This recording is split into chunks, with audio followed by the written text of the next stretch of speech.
They never did a mic check for me.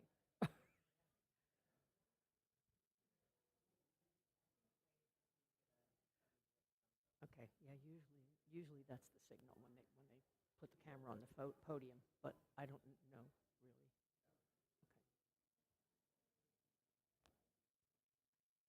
Good morning. My name is Jan Shay, and I'm so happy to be here today as worship associate. On behalf of First Unitarian Church of Wilmington, Delaware, I'd like to extend a warm welcome to all who have joined us for this morning's service, whether you're attending virtually or here in the sanctuary. For the visually impaired, I am a 5'3" female with dark blonde wavy hair, and I'm wearing a purple top and beige pants. If you're new to First Unitarian and you'd like to know more about us, we invite you to fill out one of your connection cards, one of the connection cards that is currently stuck in my folder. But it has a nice little rainbow chalice drawn on it, and you can fill it out, and you can drop it into the offering basket, or you can give it to someone in the parish hall after the service. If you're joining us online, you can find a link in the chat box where you can provide your information to us there if you wish. First Unitarian Church is a welcoming congregation. We affirm the worth and dignity of all, no matter your racial or ethnic identity, pronouns or gender expression, orientation, family, structure, income, immigration status, language, size, or abilities. You are welcome here. This is, of course, a very special morning for all of us as we welcome Monica Clark Robinson to the pulpit for the first time as our official settled minister.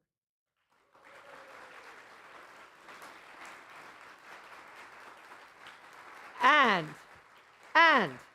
we also get to welcome and enjoy the talents of Monica's wife, Greta Robinson, and their daughter, Beatrice, as our guest musicians today. Along with Rebecca Fisher, who will be this morning's hymn leader. An embarrassment of musical riches. Please take a moment now to greet those who are joining us online by turning and waving to the camera on your left.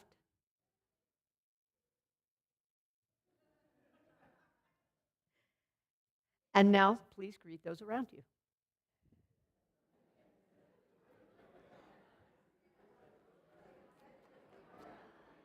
Uh-oh.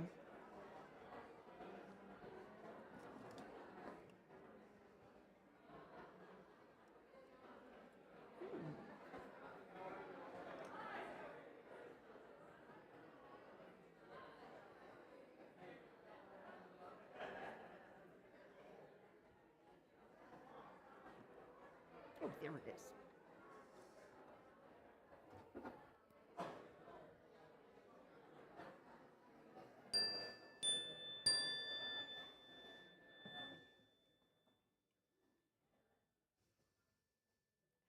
And now let us prepare our hearts and minds for worship.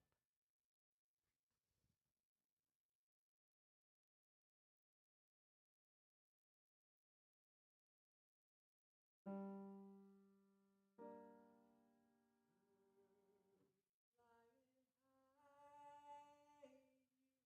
how I feel, sun in the sky, you know how I feel. Breeze drifting on by, you know how I feel. It's a new dawn, it's a new day, it's a new life for me, yeah. It's a new dawn, it's a new day. It's a new life for me. Ooh.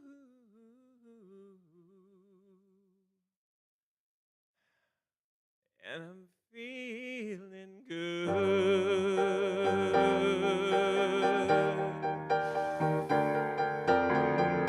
Fish in the sea, you know how I feel. River running free, you know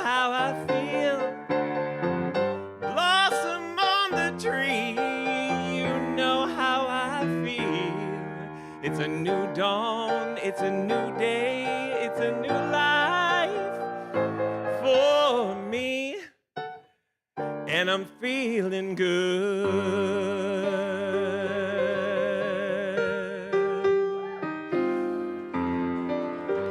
Dragonfly out in the sun, you know what I mean, don't you know?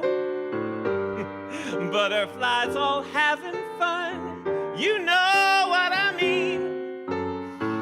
Sleep and peace when day is done, that's what I mean. And this old world is a new world and a bold world for me. Yeah. Stars, when you shine, you know how I feel.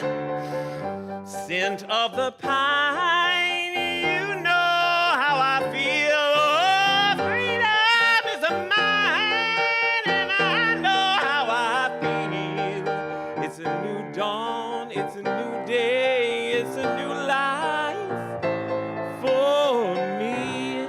Oh, oh, oh.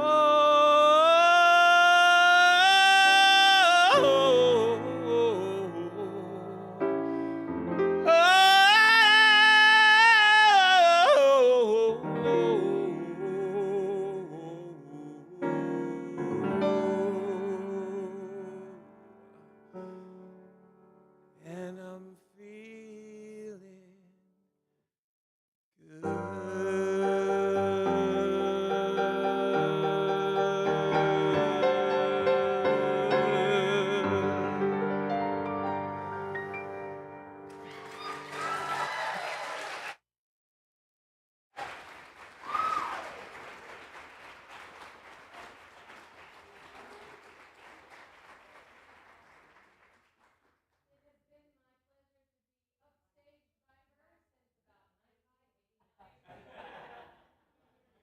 Oh, they tell me my mic is not on?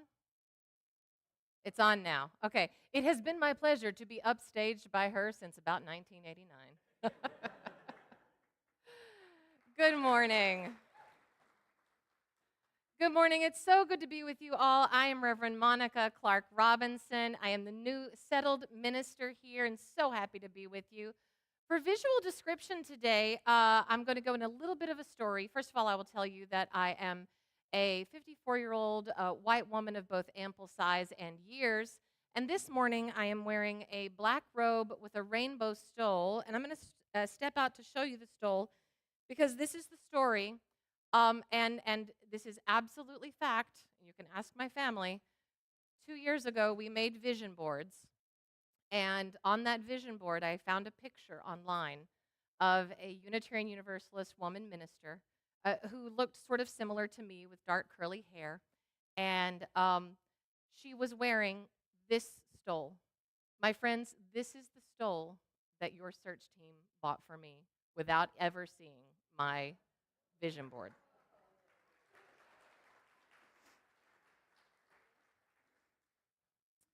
So, the words that I want to share with you this morning for our opening words are from a poem called Hope, Nearly Not There by David Breeden. There's no package called hope. Nothing at a shop to look for. Hope won't store like hay in a barn. It is a last leaf on a branch in deep winter. It is a singular thing, firm when it's found, a hand reached out, a word to the marrow. Hope is fine grained, like lavender gone to seed, gossamer, a moth's wings. There's no weight called hope. It's a hand, a whisper, a moment shared, nearly not even there, but like a shadow, there all the same.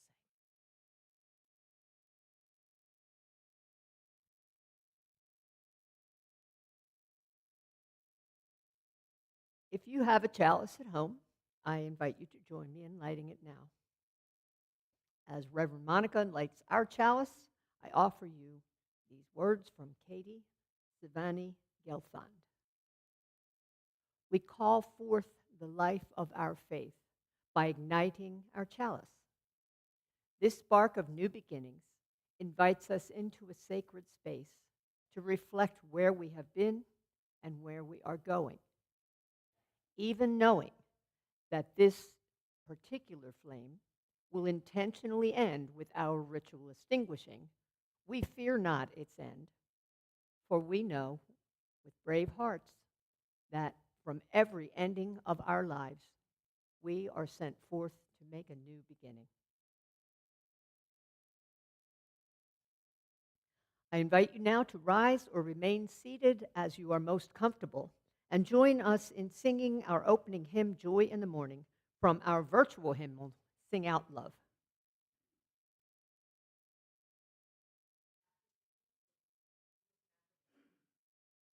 This is a brand new hymn for our congregation. As Jan said, it's in our virtual hymnal. And so we're going to do a little learning before we sing it. Tracy is going to play the hymn all the way through. I'm going to sing the first verse all the way through. And then I would invite you to join in. And I'm going to lay down a challenge for you. The title of the hymn is Joy in the Morning. Can you sing with as much joy as Greta just did? Okay? I'll be listening. Right, so we will sing the first verse twice. I'm going to sing it once solo, and then you're going to join in with that scintillating, incandescent joy.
join me now in affirming our mission?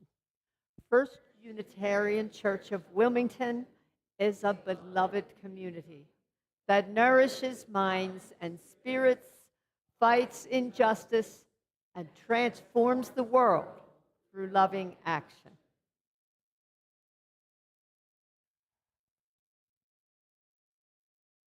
My friends, will you please join me in the spirit of prayer or contemplation?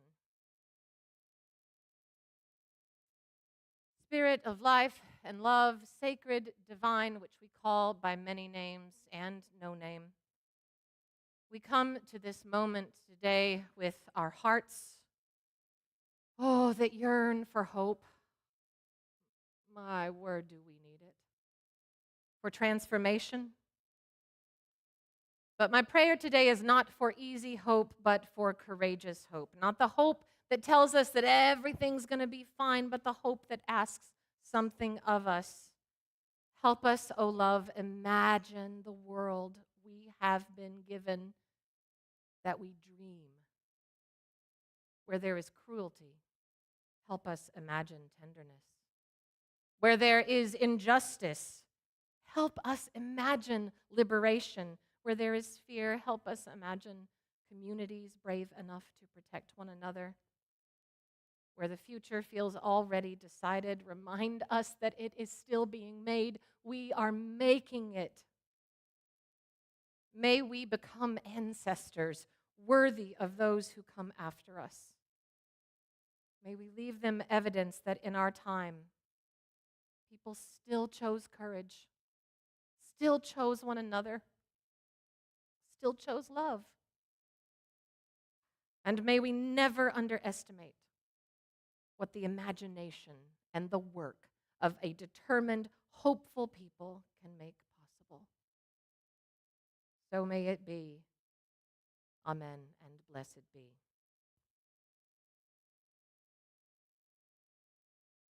And now I want to start our moment of the prayers of the people by lighting a candle for all those in the world that are in times of stress, in times of war, and poverty, natural disasters.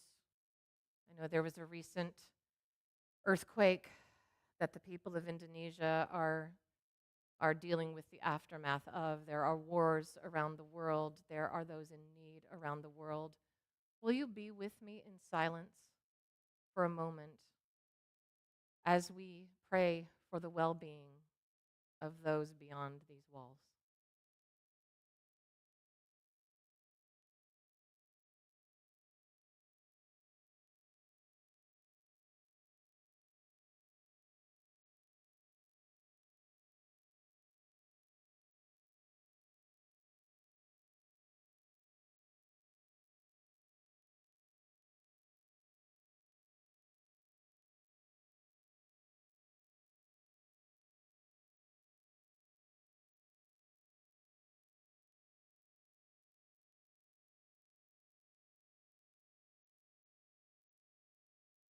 May it be so. Amen.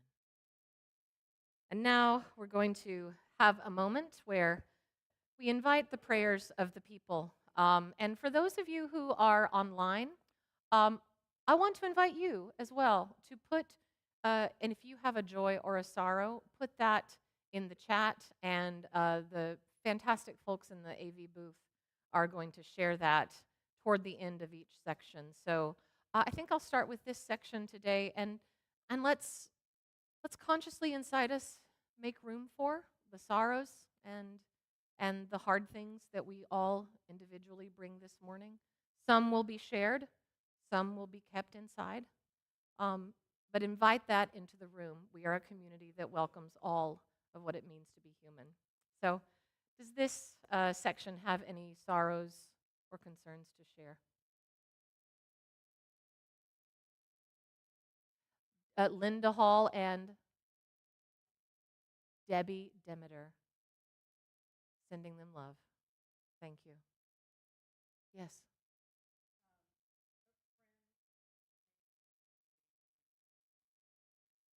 A friend who may be in danger in the coming months, and I think we all might know what that means.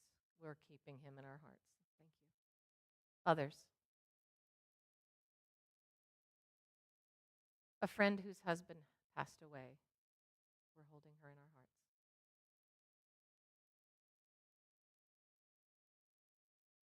All right. How about this section? Any sorrows or concerns to share? Anything that's heavy on your hearts today? Yes.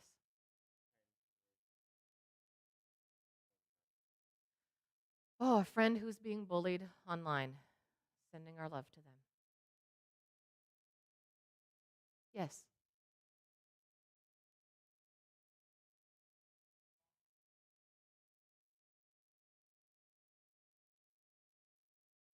Sister-in-law receiving a breast cancer diagnosis. Holding her in our heart. Wishing for full healing. Thank you. Anything else? Yes.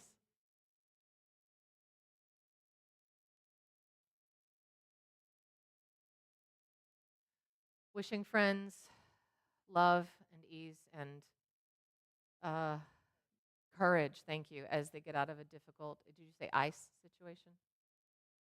Life situation. I thought you said ice. Okay. Yes, yes.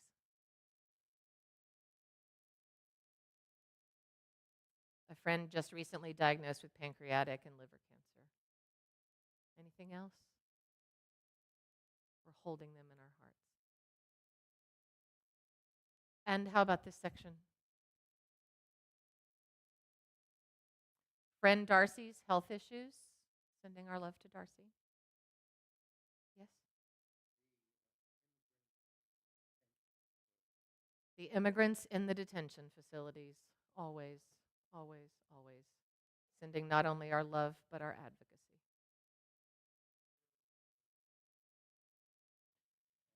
The sailors aboard the USS Abraham. Yes, thank you.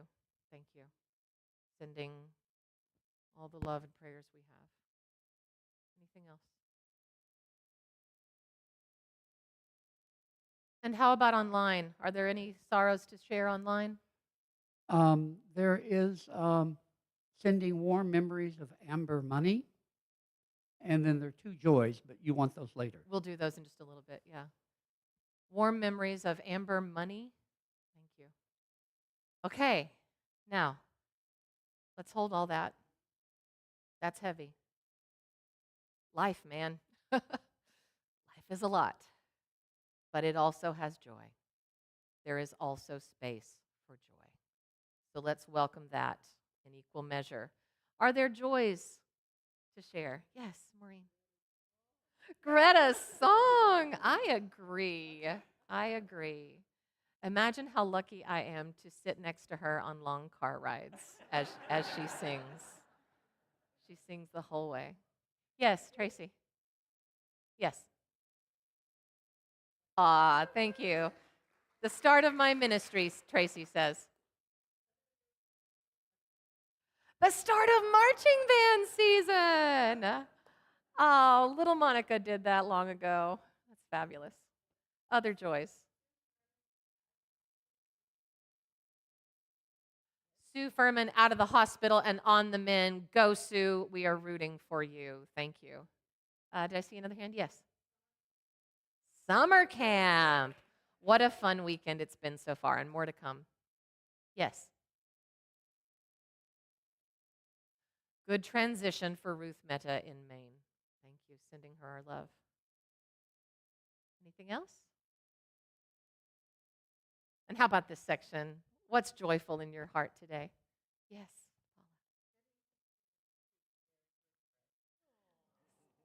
Sitting between two very good friends. Man, it doesn't get much better than that, does it? As a human animal. Yes, love. Son's K1 visa. Fiance's K1 visa was approved. Yes. Fantastic. Yes. Going on a long cruise in 17 days. I wish you so much joy on that cruise. Have so much fun. Yes, CJ.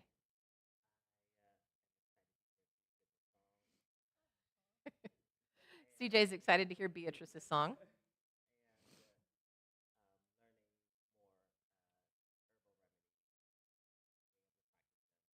Learning more herbal remedies. Yes, and teach them to me after you do.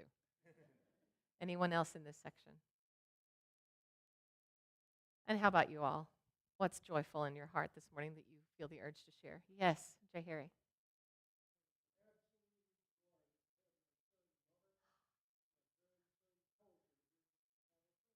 Fantastic. Welcome to you all. That's wonderful. Did you grow up in Fort Smith as well? Oh, okay. Okay. Well, the cool people grew up in Fort Smith. Any other joys? Yes.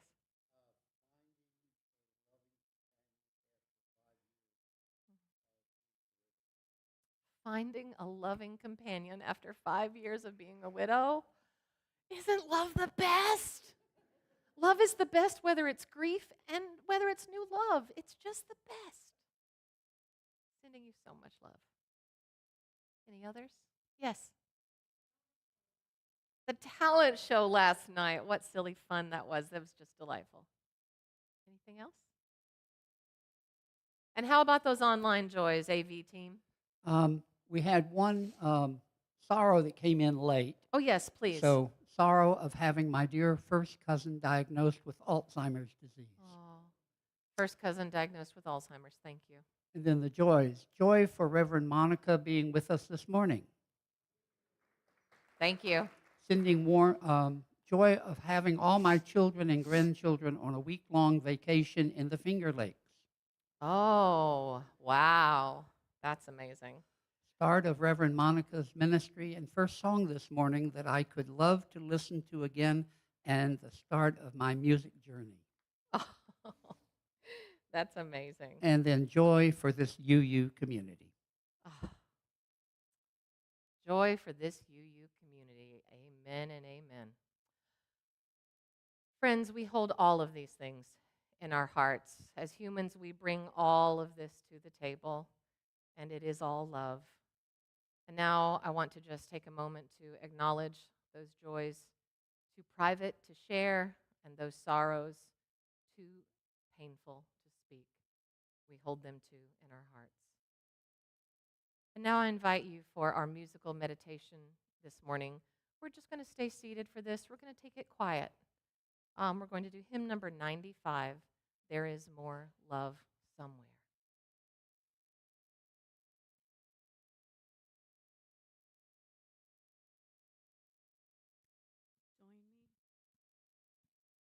Join me when you're ready, and eventually add some harmony if you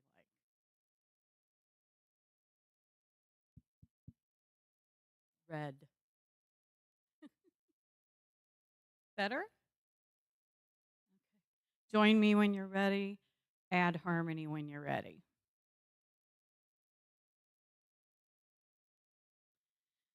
There is more love somewhere.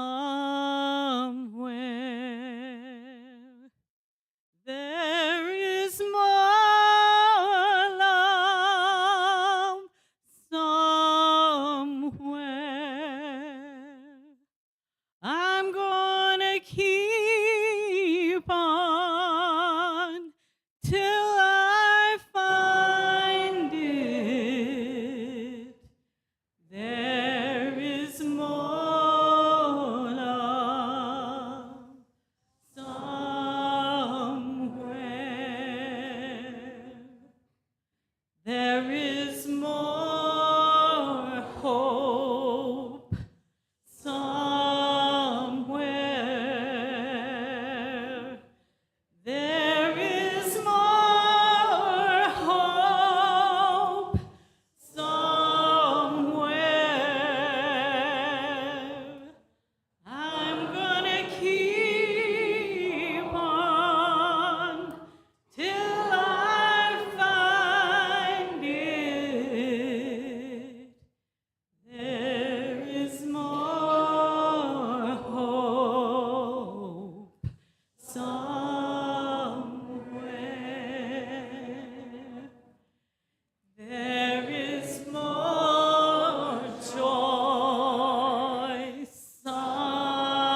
Thank you, Tracy. That was beautiful, congregation. The reading I have to share with you this morning is from a poem called A House Called Tomorrow by Alberto Rios. You are not 15 or 12 or 17. You are 100 wild centuries and 15, bringing with you in every breath and in every step everyone who has come before you, all the yous that you have been, the mothers of your mother, the fathers of your father. If someone in your family was trouble, 100 were not. The bad do not win, not finally, no matter how loud they are. We simply would not be here if that were so. You are made fundamentally from the good. With this knowledge, you never march alone. You, my loves, are the breaking news of the century. You are the good who has come forward through it all, even if so many days feel otherwise.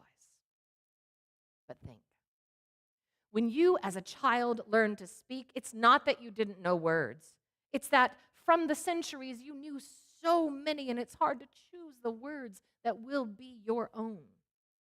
From those centuries, we human beings bring with us the simple solutions, the songs, the river bridges and star charts and song harmonies, all in service to a simple idea that we can make a house called tomorrow. What we bring finally into the new day every day is ourselves. And that's all we need to start. That's everything we require to keep going.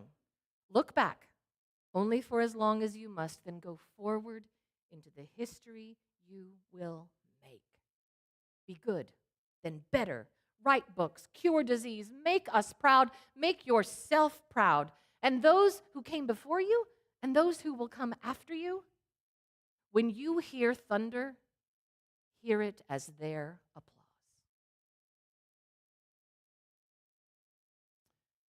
It's so good to be here with you this morning and to bring a message to you. And this message comes to you from my heartbreak last 4th of July.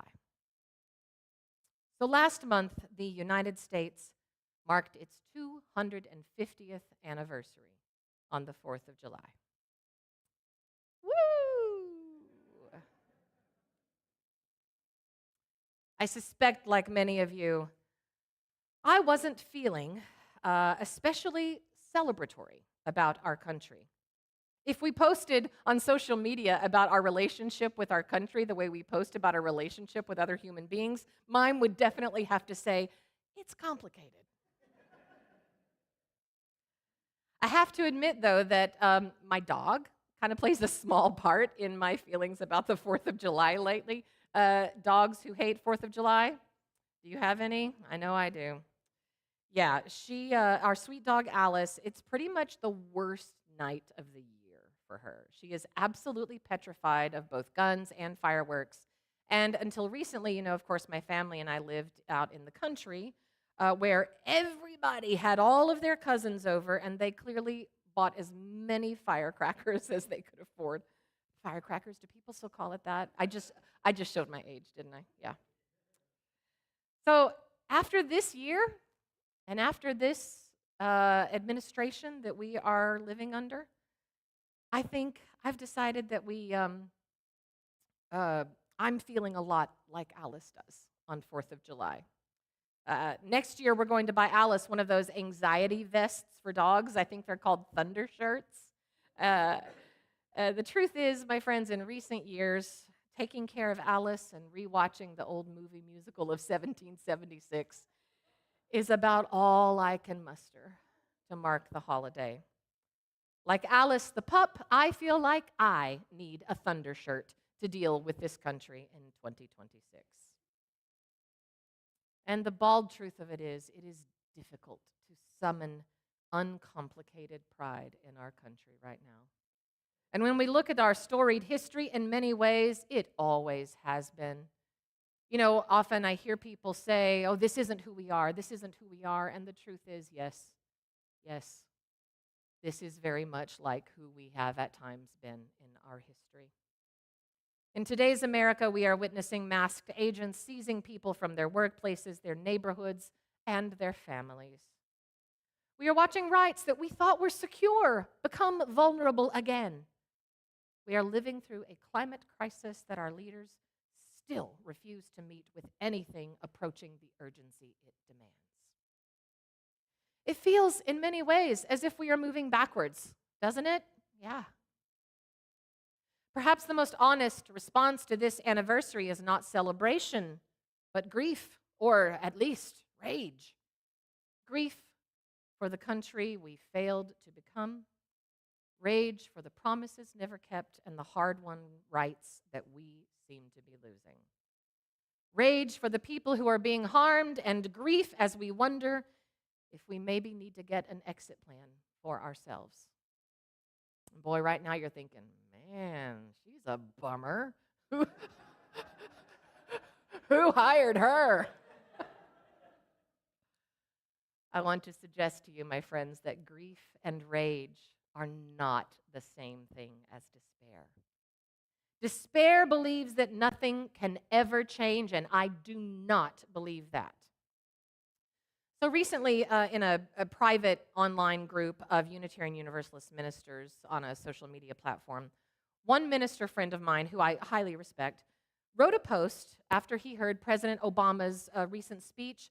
You may have seen it. It was during the opening of the Presidential Library, and he gave this speech. And Obama described feeling frustrated. No, not Obama.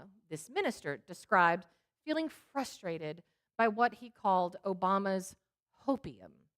Hope mixed with opium. This minister's argument was that hope has become almost a kind of narcotic, something that we use to soothe ourselves, to avoid facing the full truth of this climate crisis, authoritarianism, state violence, and the dismantling of rights. This minister suggested that perhaps it's time to let go of our Unitarian Universalist theology of hope. He wondered if we are so far gone now that it is time to move beyond hope altogether. I understand the anger behind that argument. I do. I really do. And there is a version of hope that is cheap. You know, that everything happens for a reason. Joy cometh in the morning. The good guys always win. Just have faith. Yada, yada, yada. All those platitudes that we tell ourselves and that you hear. We want to believe that progress is inevitable and history just naturally moves toward justice. That if we simply stay positive and wait patiently, everything will work itself out. Ooh, that kind of hope is dangerous. I agree that we need to be on a theology of that kind of hope. It can become an excuse for inaction. It can ask people who are suffering to remain patient and just keep positive. And it can allow the comfortable to reassure themselves that someone else will fix the world if we just wait long enough. I'm going to ask you a hard question right now, and I'd love the truth. Do you sometimes feel like you are allowing yourself to just be comfortable, trusting someone else will fix things? I'm guilty. I do that sometimes. Yeah. That kind of hope is dangerous, friends, but I cannot agree that we are past hope. And I don't think that the reality is that marginalized people throughout history have ever had the luxury of abandoning it. People facing oppression have always had to hold two truths at once: that the present is frequently brutal, but that the present is not permanent, and there is hope for change. So in her book, Imaginable, the futurist Jane McGonigal asks us to practice thinking just 10 years into the future, not 50 or 250, just 10. Because as professional futurists know, 10 years is long enough for the future to become unrecognizable. for the world to change so immensely, it would stun us to imagine it. Now, that's difficult for us to believe because whatever is true now tends to feel permanent. The present has a way of convincing us that this is it. Suck it up, buttercup. This is all you've got to work with. But history tells us otherwise. And as McGonagall explains in her book, which I highly recommend to you, by the way, the future is stranger, more surprising, and more open than we tend to believe. Okay, I'm going to give you a couple of examples, and I'm going to ask you to think of a couple of examples. Think about the distance between 2005 and 2015. In 2005, marriage equality existed in only one state, Massachusetts. And the idea that same-sex couples would soon have the constitutional right to marry throughout the country seemed politically unimaginable to many people. If you had asked if it would happen, most of us would have said, no way, not in 10 years. And yet, 10 years later, in 2015, it became the law of the land. Now travel back in time with me to look at 1954 and 1964. In 1954, segregation was enforced by law, backed by the power of the state, and maintained through terror. Just 10 years later, in 1964, the Civil Rights Act was put in place. And while the civil rights movement did not complete the work of racial justice, it changed what was legally possible because ordinary people had imagined something that the powerful insisted could never happen. And so now I want to ask you, think about other 10-year spans throughout history where something changed so drastically we couldn't possibly imagine it. Just raise your hand and I'll call on you. Yes, Greta. The Americans with Disabilities Act changed daily life for people with disabilities so drastically. Yes. Oh, yes. The USSR, enormous change. Man, growing up when I did, we never imagined that was possible. What else?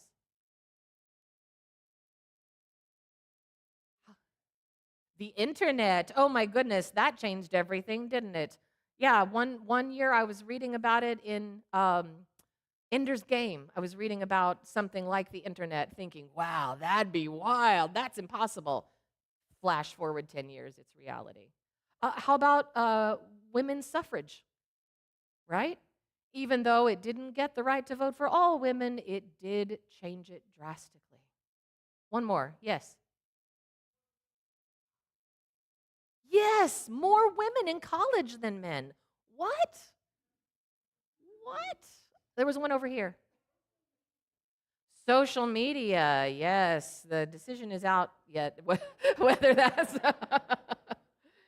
Yeah. The truth is, my friends, that the present plays a trick on us. It allows us to think that whatever is present now begins to feel entrenched. McGonagall wrote in her book that whatever we think is a certain fact about the future almost certainly isn't true.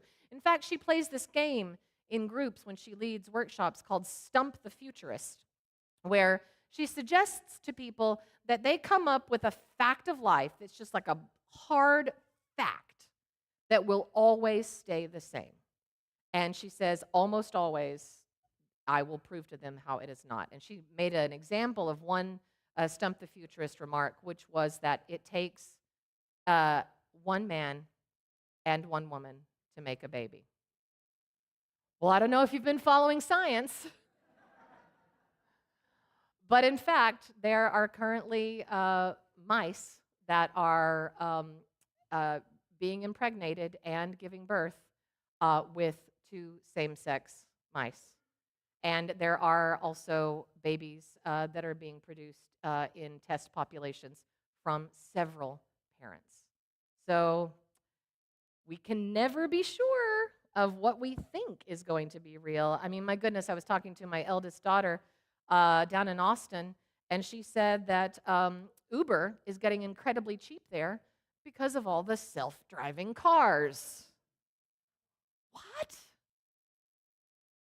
10 years ago, it seemed impossible. So McGonagall plays this game where she says that any useful statement about the future should at first seem ridiculous. So right now, we are going to play this game. We are going to say some statements about the future that seem utterly ridiculous. Okay? Now I don't want universal health care. That's not ridiculous. I want big, bold, out there, this is impossible ideas. Say it again. Reversing climate change. Yes, so may it be. What else? No one goes hungry. That's not impossible. The science is there for it now. As McGonagall says in her books, the future is already here. It just isn't spread out evenly. Over here. 0 traffic fatalities. So may it be. Yes. War is or isn't? That war is never an acceptable solution to our problems. Oh, dear. Please, yes. Yes. Communities on the planets, that humans are living on other planets. Yes. What else? Dream big. Yes, Beatrice. No, dream bigger. Factory farming is gone. What if we all get our foods from a local farmer? CJ. Every country has a female leader. Give them a prize. That's fantastic. And you know, right now you may be thinking, oh, that's impossible. Well, why? At one time, all countries' leaders were men, right? Yes, Greta.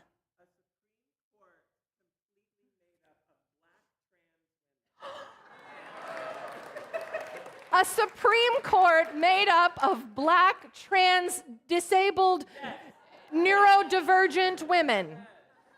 Oh, we would, so may it be. A vaccine that eliminates cancer. Loves, that's going to happen. I believe that. The science is already heading that way. Yes. Everybody has a bed to sleep in. That should not be impossible. Yes. All children are seen. Oh, so may it be. Yes. Get rid of the Electoral College. So may it be. So may it be. Loves, you dream big. I love this. One more. We learn to let go of hate. I feel like if we do that, all of these things are going to fall in line. All right, now, let's get a little smaller. Here we are at the beginning of my ministry and almost at the beginning of the new church year, right? Let's dream big for this congregation. Let's dream big for this community. What do you dream for, dream of, for First Unitarian of Wilmington, for Tallyville, for the surrounding communities that you all live in? Dream big. Yes. Highly diverse church. So may it be. So may we become. Yes. No gun violence. Yes, specifically here. Yes, yes. A robust intergenerational congregation. Yes, yes, yes. You all are saying my passion projects. Yes. That we don't have to lock the doors. Now that is a big dream, my friend. I love that. Yes, Steve. First Unitarian is a leader within the Wilmington community. So may it be. Yes, CJ. More inclusive church events. So may it be. So is it going to be. Yes. Anything else? Yes. That's okay.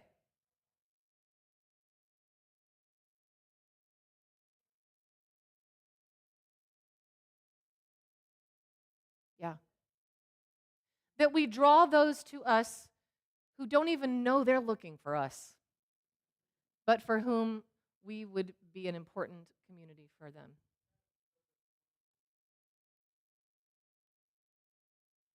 We've grown so big, we have to build anew. And the capital campaign gets way more than it even needed. Full-time music director, full-time DRE, heck, second minister, because we get so big again, right? Yes, yes, yes, yes, yes. I invite you to consider that these things are possible. Close your eyes just for a moment, loves. And imagine with me what that looks like. See it in your mind's eye. Start with this congregation. See that sanctuary. See the diversity.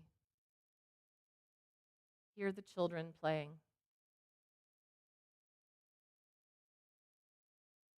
See the thriving community. Peaceful.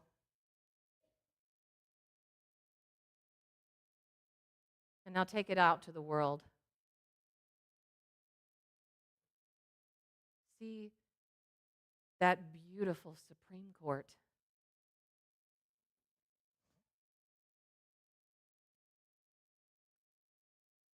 Think about never hearing about wars on the news. Think about never worrying if someone has a place to sleep, a roof over their head. All right. It is possible. The future is always going to seem more ridiculous. It is always going to be more ridiculous than we can even imagine it to be. The truth is, there is no way of knowing what the future is going to look like. And, I, for one, am hoping that some of Star Trek's imaginings come true, because I, for one, could really have used that transporter to get my family from Arkansas to here. To reach the future that we dream of, to fully realize humanity's potential for goodness and justice and love, we've got work to do. And because of that, I cannot believe that we are in a post-hope reality. Theodore Parker, that 19th century Unitarian minister and abolitionist that Obama quoted, wrote that he could not fully calculate the arc of the moral universe, but that by conscience he could discern that it bent toward justice. Martin Luther King Jr. later gave us the familiar words, "The arc of the moral universe is long, but it bends toward justice." But the arc doesn't bend itself. History has no invisible mechanism that automatically carries humanity toward liberation. Justice is not guaranteed simply because time passes. My friends, the arc bends when we bend it. In the past, it bent because abolitionists risked their lives, because suffragists organized for generations, because black children walked through screaming crowds to integrate schools, because queer people came out even when doing so could cost them their livelihoods and sometimes their lives, because disabled people crawled upstairs in a protest to show how important the Americans with Disabilities Act is, because people marched, voted, resisted, created, taught, protected one another, and refused to accept the world as it was, refused to accept the limits of what we could become. True hope asks us to place our hands upon that arc and bend it for all we're worth. Now, McGonigal calls this urgent optimism. The ability to face dangers ahead while remaining realistically hopeful that we have something to contribute. That our future, or at least our children's future, will be better because of what we do right now. Urgent optimism does not look away from suffering.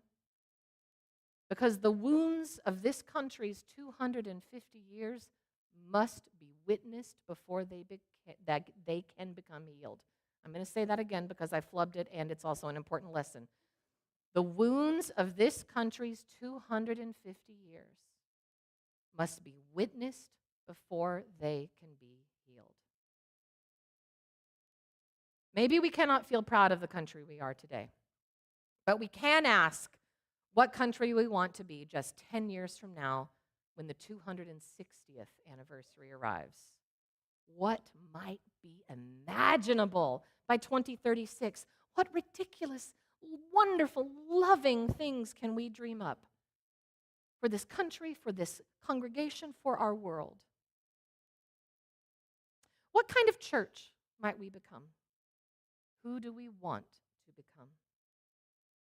How can we love and serve each other and this community even more? Dream big, beloveds, and I will join you in that work. I will join you in that hope. And what about our country? How big can we dream, knowing the reality might be even better than we dare hope? Could we build a land where no one is taken from their children because of where they were born? Could we build communities where trans beloveds are cherished rather than used as political targets?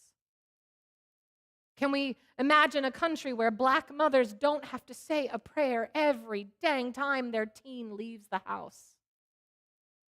Could we create an economy in which no one has to choose between medicine, food, or shelter? Can we make decisions about climate justice and national policy as though science matters? As though the lives of future generations matter? Can we become people who understand that our liberation is bound up with the liberation of our human and non-human neighbors and the planet? Oh, today, I know these things seem impossible. And maybe I am being a too optimistic Pollyanna. Maybe this is pie in the sky talk, but I'm going to tell you what, the science is on my side. The history is on my side. Almost every great moral transformation once seemed impossible. Our ancestors could not see the world they were helping to create. They planted trees whose shade they knew they might not ever get to sit under. They worked not because victory was assured in their lifetime, but because love asked them to work. And my friends, love is calling us the same way right now. They didn't have a lot of hope, our ancestors, but they hoped anyway. So I'm going to hold on to hope. Who's with me? I'm going to hold on to hope. Because choosing despair makes the present seem permanent. Choosing despair is turning our back on those generations who are to come, who need our efforts now. I'm going to hold on to hope because every oppressive system depends in part on convincing us that our resistance is useless, our hoping is silly, our marching and protesting and organizing and voting is pointless. The moral arc will bend when we bend it. If our past and our future could come together right now to give their best advice, I think they would urge us with one voice not to abandon hope. So imagine with me, friends. Dream with me. Build with me in the coming years. I have so much hope for our future. Together with our hands gripping that long moral arc with every ounce of courage we have left, we can begin once again to bend it toward justice. Because when does it bend? It bends. Let's do that again. Because when does it bend? Amen. So may it be, so may we become.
Damn.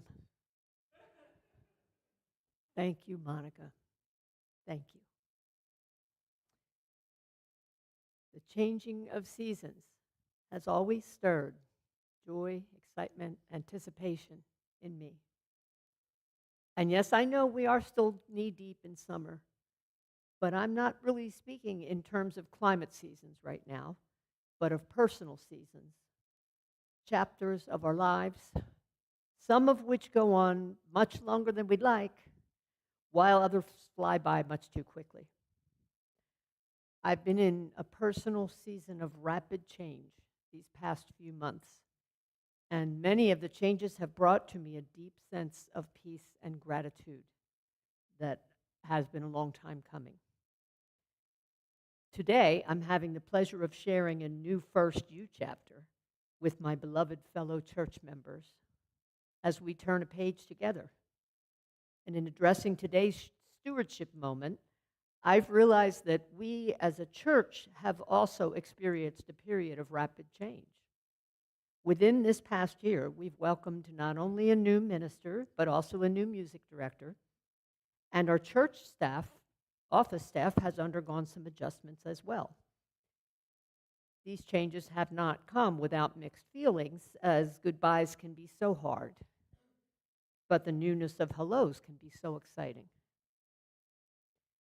I'm grateful for everyone who has played a role in these changes, whether it was serving on a search committee, filling out a survey, or facilitating or attending celebrations, farewell celebrations and welcome events, such as this weekend's wonderful summer camp. I'm especially grateful for the First You congregation, the beating heart of this church, for enthusiastically remaining open and positive as these changes have occurred in rapid succession, and for supporting the efforts of those who helped write some of the pages of this fast-moving chapter. I firmly believe we as a congregation are strongest when we are here for each other, however the winds around us may blow. As Johnny Mathis once asked Denise Williams back in the 80s, what would we do, baby, without us? May we never have to find out. As we embark on this new chapter together, I want to invite you today to consider how you've experienced First You's season of change and the many feelings it may have brought to you. I hope that among those feelings, you may be finding some optimism, or maybe even some excitement for what our future holds, and perhaps also some joy for the many ways we are connected. And that's where stewardship comes in. Our church will always need our time, our participation, our enthusiasm, and also our financial support in order to sustain our church and its many offerings. So please consider a financial offering today to aid in this effort. As the ushers pass our offering baskets, the various ways you can give to First You will appear on the screen. Your generous contributions are received with gratitude. Please join me now in dedicating our offering to the work of this congregation, which is weaving a tapestry of love and action. We dedicate our lives and these our offerings.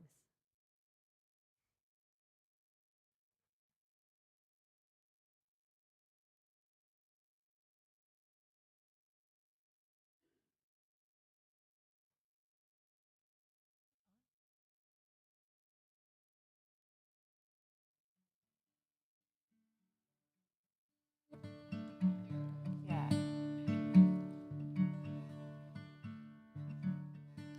Imagine there's no heaven.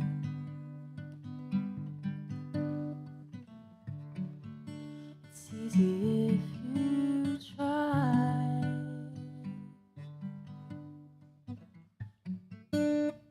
No hell below us. Above us only sky.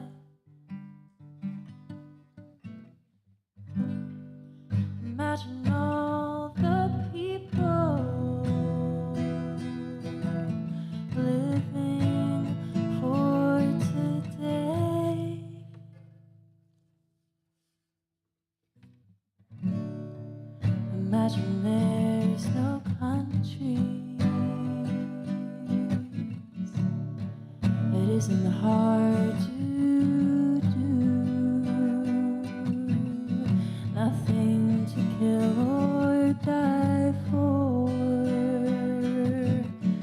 and no religion too. Imagine all the people living life in peace.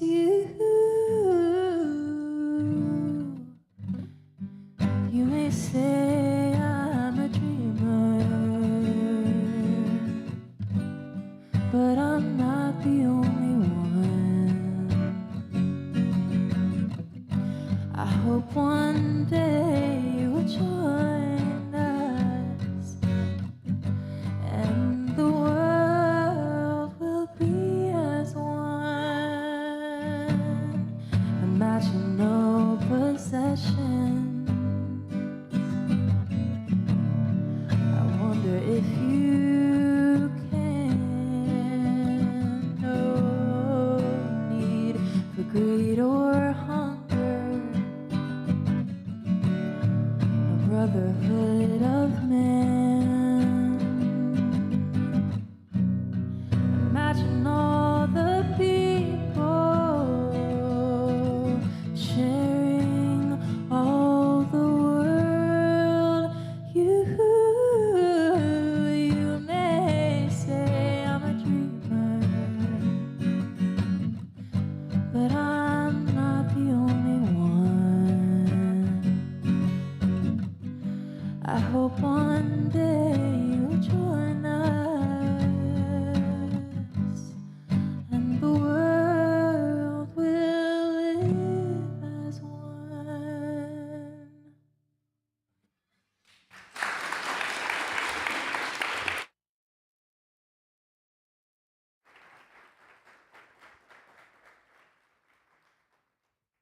Thank you, Beatrice. Thank you to all our musicians today for filling this room with beautiful sound and beautiful emotion. I now offer you these closing words from Susan L. Van Dresser. Let us sing the magic of imagination by which we know one another and learn the lives of eras gone by. Let us sing the magic of creation by which we build the world of our soul and teach its wisdom to others, young and old. Let us sing the magic of our lives together, holding and shaping by the movement of breath from heart to lung, all new life that is to come. Go now with singing. Go now with magic in your fingertips. Touch this world with life.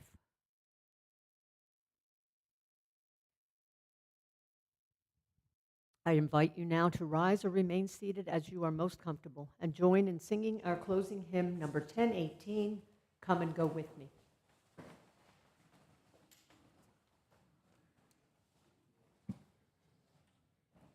All right, you should know this one, so belt it out.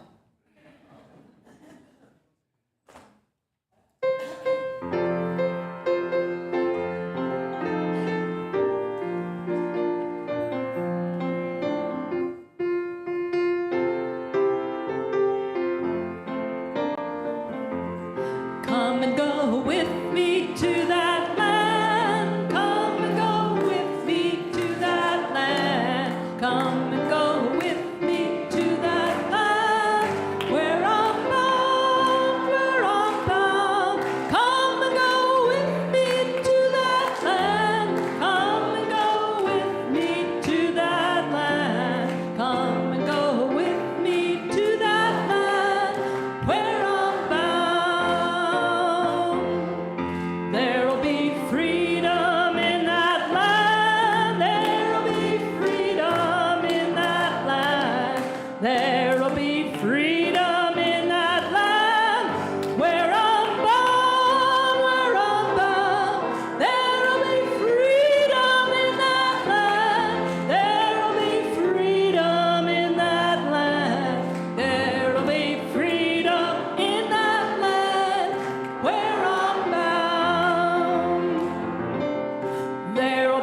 justice in that land. There'll be justice in that land. There'll be justice in that land. Where I'm born, there'll be justice in that land. There'll be justice in that land. There'll be justice in that land. Where I'm bound, and what else are we gonna need? There'll be singing in that land. There'll be singing in that land. There'll be singing in that land. Where I'm born, there'll be singing in that land. There'll be singing in that land. There'll be singing in that land where I'm born.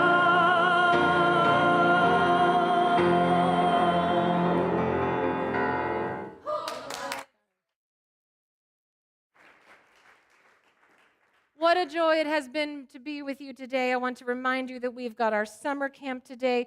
There are also some things about the 250th, about the Declaration of Independence back in that room on a table. Look at them. Join us. And now, my loves, go in hope. For the arc of the universe is long and it bends.